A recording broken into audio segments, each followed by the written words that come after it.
Ingeniera, muy buenas tardes. Mi nombre es Jorge Maya, integrante del grupo número 8. Y a continuación nos vamos a hablar de lo que es la guía y el plan general para el retorno progresivo a las actividades laborales. Si bien el virus es una pandemia que golpeó y afectó a todos los sectores productivos y económicos mundiales, de esta sección todos los gobiernos han creado una guía y un plan para el retorno progresivo a todas sus actividades laborales y cotidianas, para adaptarnos a lo que vendría siendo la nueva normalidad. Es así que se crea un plan de contingencia, donde se aplican protocolos de alta seguridad para evitar contagios y para evitar que esta pandemia siga creciendo y siga afectando a más personas. Entonces, para lo cual se debe ver primero cuáles son los sectores más involucrados, la localidad exacta y la densidad de la población. La modalidad principal se recomienda que sea el teletrabajo, establecido en parámetros rigurosos de control y verificando el cumplimiento de actividades. Así lo dispuso el Ministerio de Trabajo, cual efectuará controles necesarios a fin de monitorear y verificar el cumplimiento de estas obligaciones. De aquí con otro punto estratégico tenemos lo que es la estrategia ProSalud. La Constitución de la República en su artículo 32 dicta: la salud es un derecho que garantiza al Estado, cuya realización se vincula al ejercicio de otros derechos, entre ellos el derecho al agua, la alimentación, la educación, la actividad física, el trabajo, la seguridad social y el ambiente sanos y otros que sustentan el buen vivir. Para lo cual las estrategias pro salud vienen siendo los mecanismos que el Ministerio de Salud junto con el IES y todas las entidades de salud se acerquen para crear mecanismos y para combatir este virus. Es así que se crean mecanismos, se crean brigadas médicas en los que se dan atención a las personas de alta necesidad, obviamente. Entonces, sí también viene a ser lo que se basan en varios artículos, como vendría siendo el artículo 370 de la norma del IBEDEM. Dispone que el Instituto Ecuatoriano de Seguridad Social, entidad autónoma, regula por la ley, responda a la presentación de las contingencias de seguro universal obligatorio y de sus afiliados. Y también tenemos como último punto lo que vendría siendo lo que son el sector privado y el sector público, en donde todos los dos sectores van a tener protocolos de bioseguridad, donde van a tener a sus trabajadores que darles pruebas diarias, también les van a tener que verificar su estado de salud y ante una eventual emergencia la empresa tendrá que tomar acciones inmediatas para evitar esta propagación sea más peligrosa y siga afectando a más personas. Si bien con la gran diferencia que en el sector público siempre tiene que estar en base a lo que el gobierno autónomo decida, y en el sector privado obviamente van a tener los ideales que tengan los jefes y van a tener que regirse a los parámetros de ellos. Lizeth Sánchez y les voy a hablar de los lineamientos generales que se deben seguir para iniciar el proceso de reapertura de las actividades productivas. Estas actividades se reanudarán de forma gradual y por regiones o zonas de acuerdo a las directrices que emita periódicamente el COE nacional. En el primer lineamiento están los trabajadores que no deben asistir al lugar de trabajo, como personas que presenten sintomatología que pudiera estar asociada con el COVID-19, personas que han estado en contacto con un caso confirmado de COVID-19, personas que se encuentren dentro de los grupos de atención prioritaria y factores de riesgo, como personas con discapacidad, tercera edad, embarazadas, etc. Los adultos mayores a partir de los 60 años de edad que se encuentran en riesgo de contagio de COVID-19. El segundo lineamiento hace referencia a los desplazamientos al lugar de trabajo y retorno a su hogar. Aquí se encuentra el transporte público como taxis, buses, etc. y también hace referencia a las motos, bicicletas y a pie, y de los cuidados que se debe tener como el uso de mascarilla en todo momento, conservar la distancia interpersonal con otras personas y la desinfección de manos antes y después de hacer uso de los medios de transporte. El tercer lineamiento es de las seguridades en el lugar de trabajo. Algunas de estas son: mantener la distancia de al menos 2 metros, uso de mascarilla en la jornada laboral, facilitar el teletrabajo, adecuado lavado de manos y en el ingreso registrar la salud de los trabajadores y tomar su temperatura. El cuarto lineamiento nos habla de las medidas organizativas como por ejemplo, se debe contar con suficiente material de protección, contar con dispensarios médicos, proveer al personal con productos de higiene, informar al personal de forma actualizada y habitual las recomendaciones sanitarias.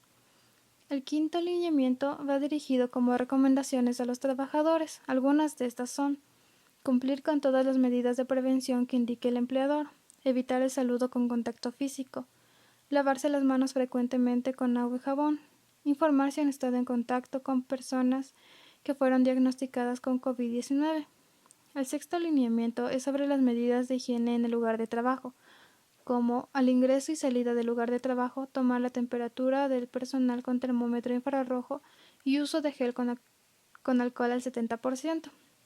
Mantener la ventilación natural y circulación de aire en los espacios de trabajo.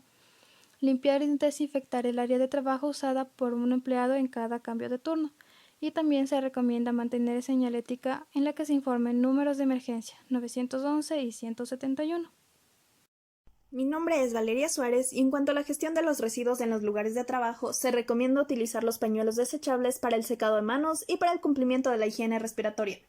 Además, en el caso de que un trabajador presente síntomas, se deberá aislar el contenedor donde haya depositado sus pañuelos y también será necesario colocar señalética para encontrar los contenedores de un solo uso que el personal utilice.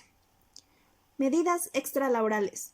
Después de salir del lugar de trabajo, las medidas a tomar son las que se muestran en las diapositivas. Por ejemplo, mantener distancia y aplicar las medidas de prevención de contagios en el hogar.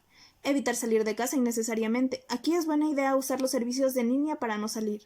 Otra medida es lavarse las manos correctamente con jabón y es recomendable el uso individual de toallas de manos. Se debe también evitar el saludo con beso o mano.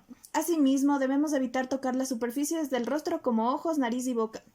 Evitar escupir. De ser necesario, deberá realizarlo en un pañuelo desechable y depositarlo en un basurero con tapa. Claramente, también debemos evitar compartir comida y bebidas del mismo recipiente. Si vamos a toser, debemos hacerlo de forma correcta con el pliegue interno del codo. Y la otra medida importante es que si presentamos síntomas respiratorios, es necesario comunicarse al 171 o al 911. Lineamientos específicos. Aquí se menciona que esta guía es útil para determinar las pautas generales de todos los sectores y para ofrecer indicaciones al retomar las actividades laborales con precaución para el éxito en el proceso de vuelta a las actividades. Guías sectoriales.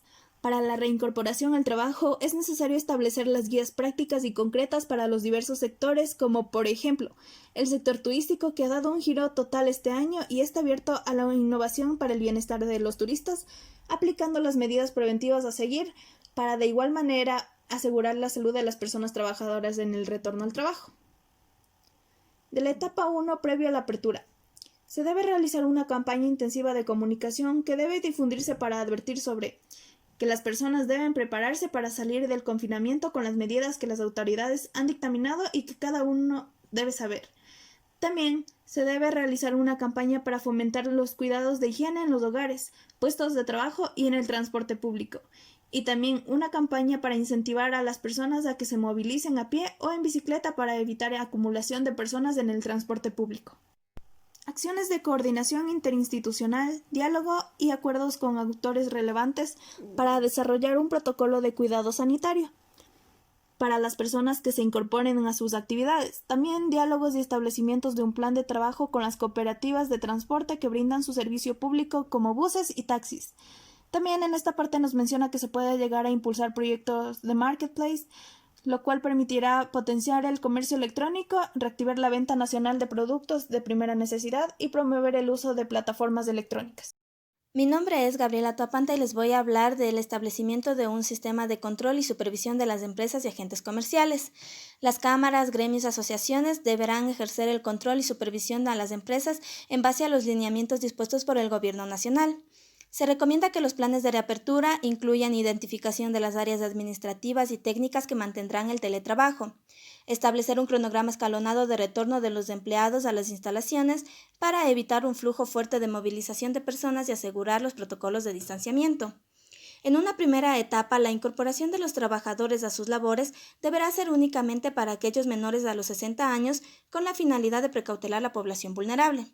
Además, la empresa está obligada a presentar un plan con normas de prevención y control para los empleados, como control de temperatura del personal al ingreso a las instalaciones, provisión de equipos de protección y asegurar que en las instalaciones exista un espacio de 2 metros de distancia entre cada empleado. Movilización de las personas. Para facilitar la movilización del personal y evitar aglomeraciones en el transporte público, se sugiere que a través de los GATS, las cámaras y organizaciones empresariales, se coordine con las empresas de transporte público y privado para establecer corredores logísticos por zonas. En el caso de las empresas que cuenten con sus propios sistemas de transporte para el personal, deberán establecer un protocolo para el traslado de acuerdo a los horarios de entrada y salida y asegurar el distanciamiento social. Recomendaciones de actividades con plataformas digitales. Se recomienda ofertar servicios a domicilio como por ejemplo mantenimiento de productos eléctricos como cocinas, lavadoras, aire acondicionado, entre otros. El personal deberá contar con el equipamiento adecuado como mascarillas, gafas, portargel antibacterial, zapatones desechables no reutilizados y en caso de actividades con mayor exposición de riesgo debe usar trajes de bioseguridad a fin de garantizar la seguridad durante la atención en los hogares. Etapa 2. Apertura. Los sectores que se recomiendan aperturar en la etapa 2 contando con los planes y protocolos establecidos son el sector de la construcción y las empresas proveedoras, actividades que cuenten con transporte para su personal que facilite la movilidad de los empleados, actividades que cuenten o utilicen plataformas digitales o sistemas de venta a domicilio de productos o servicios como por ejemplo electrodomésticos, muebles, papelería, librería, entre otros. Actividades que ofrezcan servicios de limpieza y desinfección y actividades industriales para la fabricación de materiales de seguridad como mascarillas, guantes, etc. Para poder ser aperturadas deben cumplir con las exigencias operativas, así como las actividades minoristas cumpliendo con los requisitos de bioseguridad establecidos. Se podría reabrir el transporte fuera de los centros urbanos, pero manteniendo prohibido el transporte interprovincial. Y la apertura de restaurantes, cafeterías, entre otros, se dará siempre y cuando se establezcan un protocolo de normas de prevención para mantener la distancia social adecuada y protocolos de seguridad para la atención por parte de los empleados una vez que mediante la aprobación del COE nacional se proporcione la autorización respectiva. Gracias.